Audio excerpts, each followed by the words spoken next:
waraduunkan bidhbidhkiisa nololeed dhammaantii marka loo qiimeeyo aakhiro la dhinac dhigo waa wax yar baa ilaahay yidhi ilaa qaliil.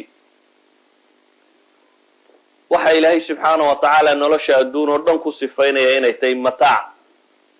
mataaca fi luga waxaa la yidhaahdaa maa yutamatacu bihi mima laa yabqa, waxa lagu raaxaysto ee aan waaraynin, waxa waxoogaa la isticmaalo ee markiiba dhammaada, kaas baa la yidhahdaa mataac. ilaahay subxaana wa tacaala wuxuu inoogu tilmaamayaa qur'aanka adduunkani qiimaha uu ilaahay agtiisa ku leeyahay wuxuu yahay waa mataac baa la yidhi. waa mataaco markiiba wuu dhammaanaya. waxaa alle subxaana wa tacaala mataacnimadaa ku tilmaamayaa aayaad qur'aan oo tiro badan. wa qaluu rabbana lima katabta calayna alqitaal lawlaa akhartanaa ilaa ajalin qariib qul mataacu dunya qaliil waalaakhiratu khayru liman ittaqa.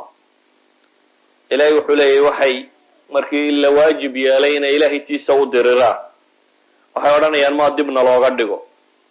waxaad ku tidhaahdaa baa ilaahay yidhi qul mataacu dunya qaliil, waar adduunkan inta lagaga raaxaystaa waa wax yar baa ilaahay yidhi, ee aakhiro ayaa khayrun liman ittaqaa, qofka alla ka cabsada subxaana wa tacaala aakhira ayaa u fiican baa la yidhi.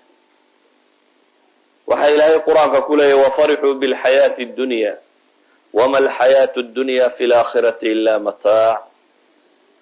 nolosha adduun bay ku farxeen, adduunna aakhira haddii loo eego waa mataacun baa la yidhi subxaana wa tacaala. dalika mataacu alxayaati addunya wallahu cindahu xusnu lma'aaba.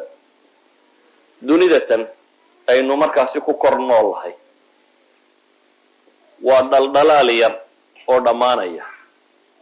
ilaahay baa wuxuu leeyahy inaa jacalnaa maa cala alardi ziinatan laha. waxaan ka yeelay baa ilaahay leeyahy dhulka waxa kor saaran oo dhan ziina, wax lagu qurxiyo. maxaa loo qurqurxiyey? linabluwahum ayuhum axsanu camala wa inaa lajaaciluuna maa calayha saciidan juruza.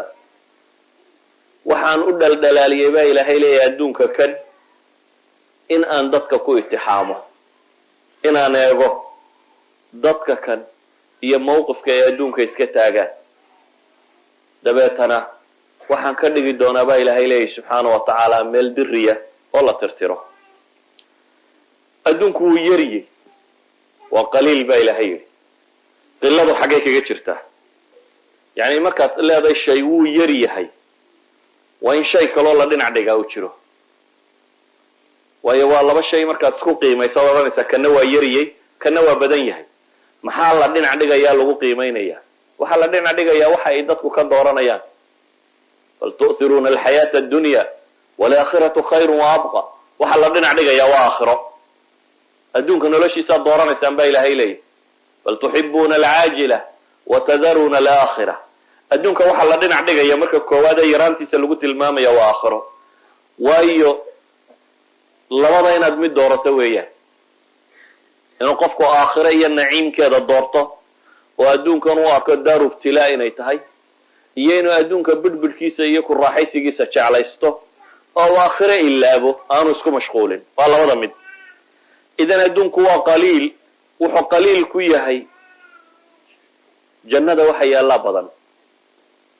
jannada ilaahay wuxuu leeyahy waa nicmo tiro badan, waa beero, waa jannooyin, waa webiyaal, waa kullu shay lagu naciimaysto. wafaakihata mima yatakhayaruun walaxmi tayri mima yashtahuun. wax wal oo bini aadamku uu baahdaaba way taallaa. idan adduunku wuu yaryey, wuxuu yaryey marka aakhiro loo eego. sidaa awgeed buu nebigu salawaatu ullahi wasalaamu calayhi wuxuu leeyahy ma dunya fi laakhira ila kama yajcal axadukum isbacahu hadihi fi lyam falyandur bima yarjic. adduunku aakhiro marka la dhinac dhiga buu nebigu yihi salawaatu ullahi wasalaamu calayh wuxuu la mid yahay nin farta biyo geliyey badda. haddaad farta geliso maxaa kaa soo raacaya? yacni badda biyaha haddaad farta geliso inta in lag baa kusoo raacaysa. yacni gacantaadu inay qoydo unbaa kusoo raacaya. inta in lag baa hadhaysa, baddii oo dhan baa hadhaysa. haddii adduun iyo aakhira laysdhinac dhigo min xayth alkahra tira badnin marka laga eegayo haddii laysdhinac dhigo waxay u dhigmaan baa la leeyahy subxaana wa tacaala in ay tahay waxaa yar